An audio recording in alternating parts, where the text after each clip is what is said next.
Guys, okay, so today what we're going to be doing is we are going to be taking some notes about the Paleolithic period and the transition to the Neolithic period, which is what we just had our discussion about earlier this week. So as we're taking notes today, what I'd like for you to do is use the notes paper that the sub has given you. And if you don't have a copy of this, there will be a copy on Google Classroom as well.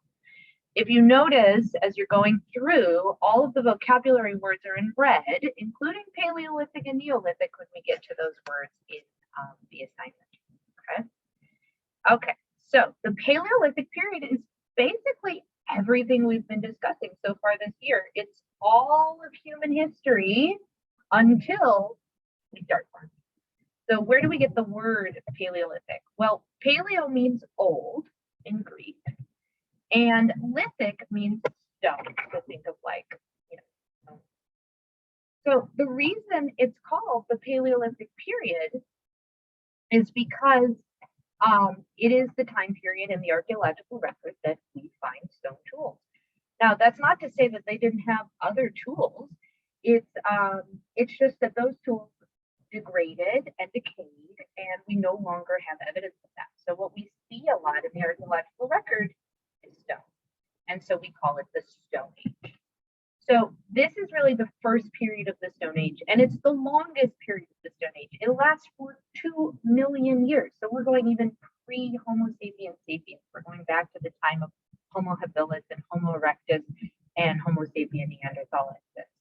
So this period is called the Stone Age or the Old Stone Age because our tools are made of stone, and it goes to about 8,000 BCE, which is around 10,000 years ago. So as you're taking notes, make sure you're taking notes up there. So we just started reading and watching videos about this new shift in human time. And that, before we get there, sorry. So how did the Paleolithic people live? Well, we've talked about this many times. We've written it down now many times. So let's write it down one more time. There are 4 different things that are required in order for Paleolithic people to survive. So number 1, they need a large area to forage. So you need a lot of space and you need a lot of territory. Number 2, we were nomadic. Remember, nomadic means that we are moving from place to place. So this could be moving on a daily basis, a weekly basis, a seasonal basis, but that we have no permanent home. We have small populations. Women tended to have children maybe once every 4 years. Because remember, you have to carry those children from place to place. And so if you have a 1-year-old and a 2-year-old and a 3-year-old and a newborn, you're going to have a very difficult time doing that. We also see that people live in very small communities, and that these small communities really only meet up with other small communities a couple times a year, maybe for celebrations, maybe for marriage rituals, and or maybe generally just meeting up with other groups for socializing. But overall, they tend to stay in small clans of maybe 20 to 50 people. And last but not least, of course, they have to travel light. We have yet to domesticate any animals like horses or camels that can carry stuff for us. And so whatever we are choosing to live with, we have to be able to carry ourselves. So once again, we're going to write that in this section of the notes. Okay, so we've been talking about this for a long time now, and we're finally getting to the next stage in human life, which is the Neolithic period. So this is your next vocab word, the Neolithic period. And the Neolithic period, neo meaning new, and lithic is still stone. We're still in the Stone Age. We're still using stone tools. But the big difference is now we are farming. So the Neolithic age is really the Stone Age, but when we began to farm and produce our own food. So the new Stone Age, when we begin to farm. So this gradual shift from hunter-gatherers, which are food collectors, to farmers, who are food producers, is one of the most important advantages in human development. This is really kind of the spark that gets us to now. and things start to change very rapidly after this point. So there are four major things that change. Before we do that, I want you to take a look at your notes, and there's a place where it says symbol for Paleolithic people. So draw something that represents Paleolithic people, and draw something that represents Neolithic people. So how are they different? Okay. And you can pause the video and take a moment to draw something simpler to represent each of those two vocabularies. Okay, so hopefully you have done that and you paused and now you're back. And now we're going to take a look at that shift. Now there are four major things that change about life when we go from being hunter-gatherers to being farmers, from food collectors to food producers. So the first one is that we start to have a stable food supply. We are controlling what food is being produced, how much of that food is being produced, and we do that through agriculture. So this is the business of farming. Now, when we think of agriculture, when I was a kid, I typically thought of plants. We're farming fruits and vegetables and whatnot. But agriculture is also the raising of animals. So think of like sheep and cows, chickens, geese, goats, turkeys, all of those kind of foods that we will eat. Now, when we do that, we are domesticating our animals. So domesticate means home. It comes from the word like domicile, or when you take a domestic flight in the United States, that's a flight that stays within your home country. So when we domesticate animals, it's where we are training a wild animal to be useful to humans and pretty much live in our homes. So we have domesticated cats and domesticated dogs, right? And those are animals that live with us. But we used to live with all of our animals actually in the early days of farming. So why do we bother to domesticate animals? Well, there's a lot of great reasons to domesticate. First of all, we can use them as a reliable source of meat. We don't have to go out and go hunting. The cow isn't going anywhere. So we can just go out into the backyard, into the, near the barn, grab the cow, and we now have a source of meat. Now, we actually, as farmers, would rather not kill the cow because the cow is way more useful as a source of milk. You kill the cow, you eat it once. You milk the cow, you milk it for years. Same thing goes for a chicken. While yes, we do probably want to eat some of our chickens, if you kill the chicken, that's it. It's done. It's gone. But if you let the chicken survive and you let it lay eggs, you could have food all year round. Okay. So they're a reliable source of meat. They're a reliable source of milk and eggs. They're also a source of clothing. So, you can see the sheep down here. We actually domesticate sheep in order to have the softest and fluffiest fur and wool so that we can shave them. We don't have to kill the sheep to get their hair. And then we take their, hair, their wool, and we turn it into fabric for us. Okay. We also want animals that do work for us. So, riding on horses so we don't have to walk. Pulling horses pulling things. Oxen pulling the plow as a farmer. Camels carrying things on their back for long distance trade. So animals can also be used for work as well. So if you take a look down here at the bottom, this is where we're writing it, right? We're writing it under why do we domesticate animals? We also domesticate animals for companionship as well. So, think about your dog or your cat. Maybe originally dogs and cats had another purpose. Cats would catch mice and other critters that got into the food supply. But today, your cat is just there to entertain you, and so is your dog. So we do domesticate animals for companionship as well. So there are some negatives that go with the domestication of animals, and this isn't specifically on your paper, but you're welcome to find a spot for it if you'd like.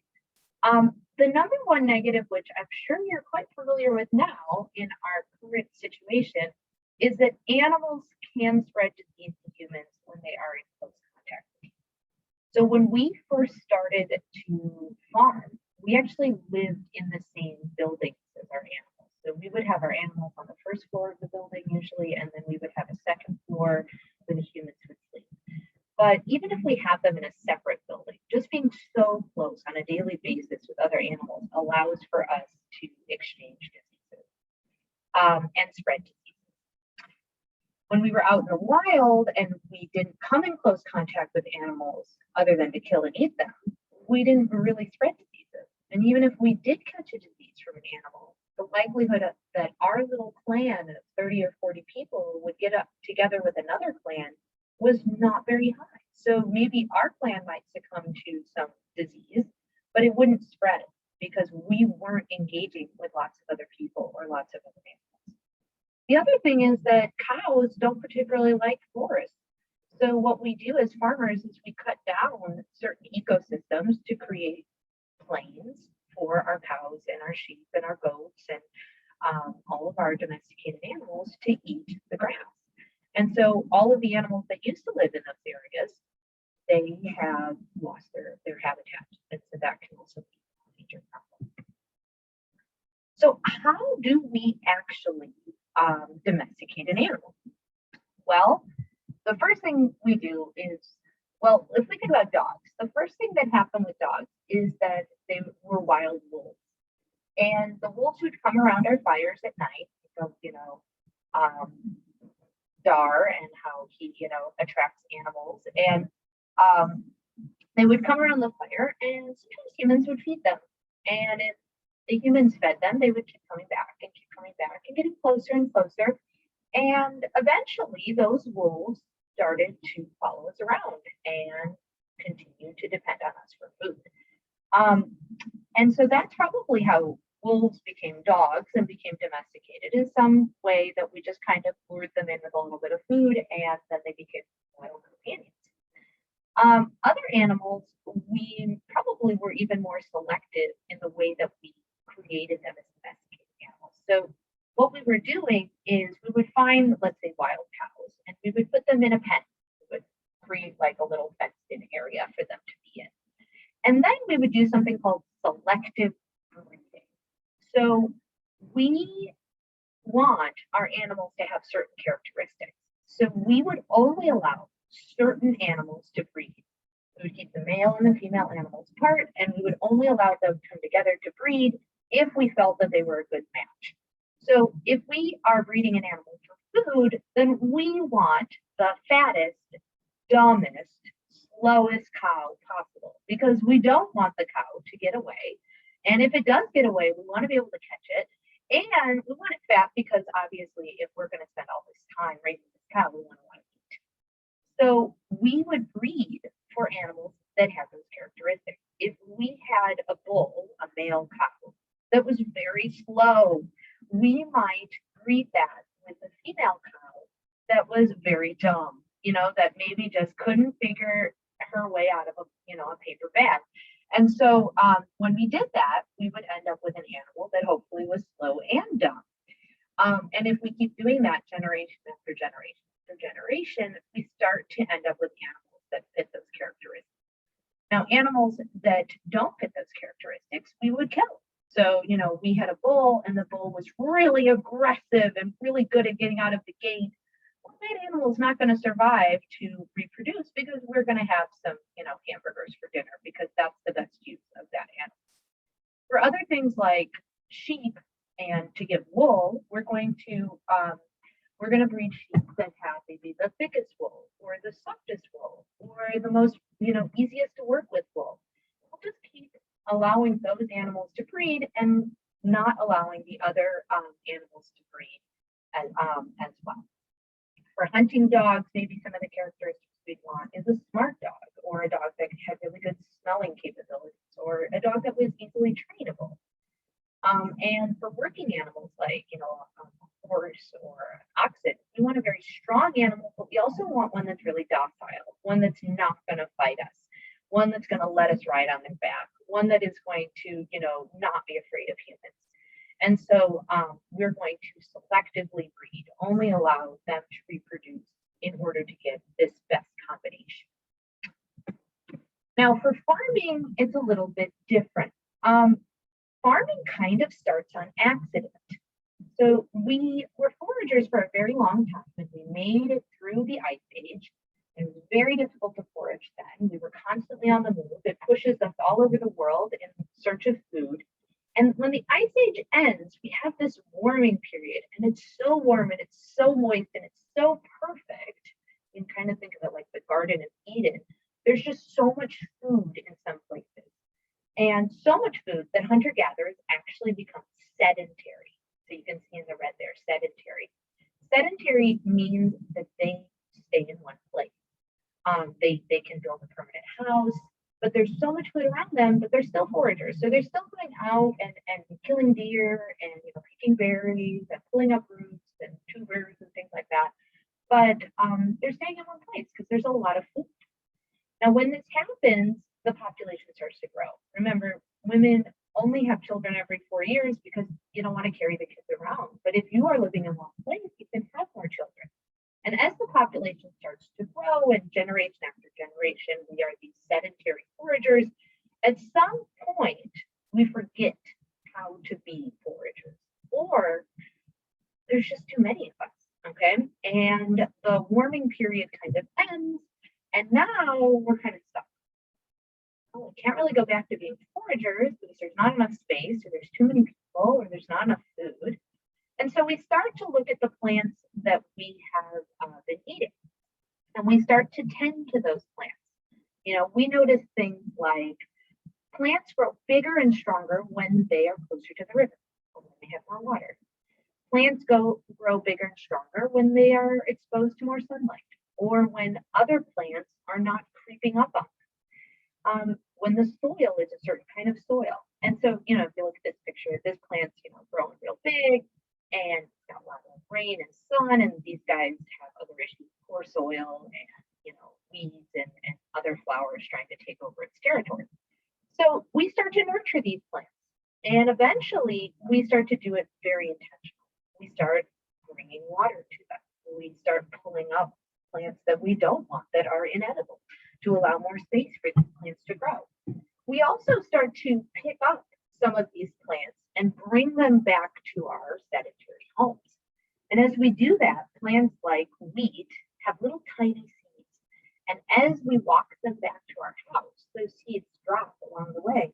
And we start to notice that they are growing along the route to our house from maybe the river or something. We're like, why is that happening? And so it's possible at some point someone figured out it was the seed that is being dropped, and that those seeds are eventually turning into plants. So we then start to cultivate the best possible seed to intentionally plant in the ground. So if you take a look at corn, you can see modern corn right here with all the kernels. And the original plant was called teosinte, and it had very few kernels. If you look here, just like 10, 15 kernels. Now, we started to intentionally plant teosinte, and we started to notice that, let's say there were always 10 kernels on the plant. But every once in a while, we would get one that would have 12 kernels. And we would take the ones that had 12 kernels and we wouldn't eat them. We would save them for the next year, and we would plant the 12 kernel ones in hopes that next year's crop would have more of the 12 kernel ones than the 10 kernel. Because the more we could get out of one plant, the better, right? So we just kept doing that over and over again. So you can see in this top photo, we have like these kind of sparsely, little tiny kernels, and we will intentionally only plant the ones that are producing more, and actually pull up the ones that are producing less. So just like with the animals, where we kill the animals that are not fat and slow and dumb, and so we end up with animals that are all those things, we do the same thing with the teosinte. So we keep planting the ones that have more and more kernels and ripping out the ones that have less and less, until eventually all that's left are the ones that have lots and lots of kernels. And that is a domesticated plant. We have altered that plant to be like that. So there's a video at the end that I'd like you to go to that looks at some of those pre-domesticated plants. It's really short. It's a minute and a half, and it's really cool to look at. So please look. Okay, so we are done with the front side of that paper. We're going to flip to the back. Remember that we're thinking about the 4 major changes that happen in the Neolithic period. The first one is we've created a stable food supply. The second one is that we now have permanent shelters. Now, these shelters are a lot more elaborate than our tents or, kind of lean-tos that we had previously. We have multiple floors, we have different rooms, we have places where we cook, places where we sleep, places where our animals live. And we built them out of bricks, we built them out of stone. And so now we have protection from harsh weather and wild animals. Life becomes a lot more comfortable. If you're a hunter-gatherer, you're not going to make a giant mattress and throw it on your back every time you move from place to place. But if you have a house that you go to every night, well, then you might spend some time making a mattress, or making a chair, or making a table, or figuring out how to make an oven. So instead of cooking like Dara's grandmother, where you take the hot stone and place it inside of the bowl, they now start to invent new technology, pottery, clay, things that they can put directly into the fire, that they can put into an oven, things that are permanent. Ovens are a big undertaking to build. And so if you're going to stay put, then you'd be more interested in building them. Now, being able to stay put also means new problems and new solutions. And that really starts us thinking about new technology that we can create.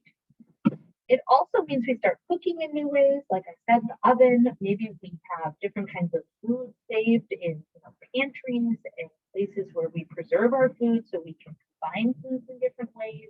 We can bake bread. Bread wasn't really something that was baked back then. We also have milk for the first time. So we can make cheese and we can make dairy products. Hunter-gatherers do not have dairy products because I don't know about you, but I wouldn't want to run after a wild cow and try to milk her, okay? So I want a domesticated cow that's all docile and fat and stupid, that doesn't care that I'm milking it.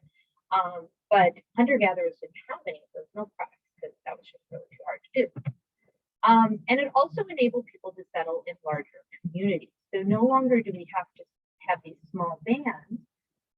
Farming, we can farm enough food for a much larger group of people in a much smaller space. And so people start coming together and living in larger groups. And because there are more people living together and they're producing way more food than they ever were before, not everybody has to be a farmer. So we can start to develop specialized jobs. Let's say that only 50% of the community has to go out into the fields to produce enough food for everybody. Well, that means the other half of the community could be basket weavers or clothing makers or shoemakers or potters or tool makers or people who trade, that they go from village to village bringing products, fish from the villages on the sea to villages in the mountains that might have, different kinds of tools that they want to trade. And so people can specialize. You can have a job where you don't produce food, but you produce some other object that the community needs, and people will trade you food for your product. Okay. And so we start to see a development of new jobs. We also see, number 4, the growth of trade. So we've had 3 things so far: creating a stable food supply, making permanent shelter, developing new jobs, and growth of trade. So trade is the business of buying and selling, or the business of exchanging items. Now, as we make use of more resources, we start to become more creative. We also come in contact with a lot more people in our lives. And we can trade items over much longer distances. Not only are we trading objects like the fish and the grain in the picture, but we also trade ideas, the way that we think about the world, whether that's a scientific perspective, religious ideas, it could be music, it could be art, it could be new tools, new transportation methods. We start to trade a whole bunch of tangible objects and intangible things like ideas. So what are the positive and negatives of agriculture? And I actually have this backwards from our sheet, so make sure you're writing it in the right spot. You're writing on the bottom right now. So the positives of agriculture. Well, we have domesticated animals for food. You know, we don't have to go out and hunt. They're there. You just go out, get the cow, kill the cow, have your meat. Okay.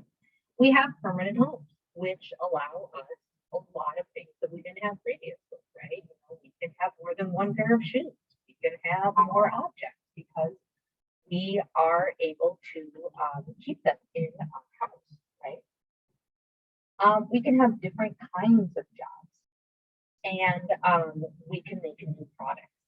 Now, this is really where collective learning starts to take off, because not only are we dealing with new problems as farmers, we have new issues to deal with, you know, fertilizing the field, creating homes, creating clothing, working with domesticated animals. We have all these new problems that require new technologies. And so we see this explosion of collective learning, this explosion of ideas going back and forth between people. And so from this moment on, from agriculture forward, human thinking and human technology just keeps getting bigger and bigger and bigger and more complicated, because there's more problems to solve and more people in closer proximity to talk and to negotiate and to figure out the answer to these problems.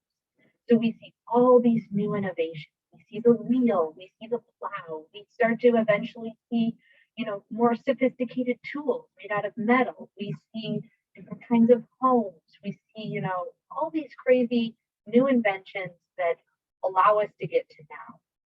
We also see an increase in art, culture, religion. We see the invention of writing, music, all of those things. Now, of course, there's also some. And the first one is that we are spreading disease. Not only do we live in close contact to animals now, we also live very close to one another. And I'm sure you guys know now how disease spreads. And if there's a lot of people in one place, it will spread one place. We also start to see social stratification, meaning social class. In a hunter-gatherer society, really, there aren't social classes. There's maybe the elders and everybody else, but everybody shares everything. Nobody has more stuff than anybody else. You know, you might have one or two objects, think of Dar and his grandfather's sunstone, right? You know, but really they all are working together. And so we don't see different levels of society. But when you start to farm, some people might have more land to farm, which means they have more food, or they might have 100 cows and you only have 50 cows, or they might be able to trade for shoes that are made of leather instead of shoes that are made out of, you know, reeds or natural fibers. So you start to see people who have more objects, more power, more land, maybe more influence over other people. And so then we start to get the haves and the have-nots, the rich and the poor, the people who have all the stuff and the people who don't. We also start to see women being relegated to the background, being relegated to the home. And that's because as hunter-gatherers, having one child every 4 years, that's only one kid to take care of. And you are living with your immediate family, your aunts, your cousins, your grandma, everybody's taking care of the kids. But when you're farming and you live in homes where it's not as many people around that are directly related to you, and you're having a kid every year or a kid every 2 years, well, then women are kind of stuck taking care of the kids, because at that point, the babies especially are only fed by the women, right? So now, you know, a woman is taking care of the babies, and then maybe she starts taking care of the cooking, and then also the cleaning of the house and the maintaining of the side garden. And eventually she gets stuck in the position at home, and men who go out and do the physically more demanding job of agriculture, not to say that women don't farm, because they definitely do, but pushing a plow is extremely difficult. So typically that would fall under the father's job as opposed to the mother's job. And so we start to see these unequal roles for men and women. Longer work days. They're working 8, 10, 12 hours a day, 7 days a week to keep those plants growing. And because they're working so much, there's less time to socialize and possibly more stress. The more work you have to do and the more your family depends on that work, the more stressful it is. The last thing is that they rely typically on one, maybe two crops. So if they're growing rice, or they're growing wheat, or they're growing corn or barley, and it's a bad year, there's a drought, there is a blight, or disease hits, or there's a locust come and eat up all your crops, what do? You better have saved some crops from the previous year. And if you didn't, then your family's going to starve because there's no other way for you to get food. Positives and negatives of hunting and gathering. So we've talked about a lot of these already. So the positives are that they don't work a lot. As much as we think that they should be out there scavenging the landscape at all hours, they're really only working about 4 to 6 hours a day. They have a lot of time to socialize and a lot less stress.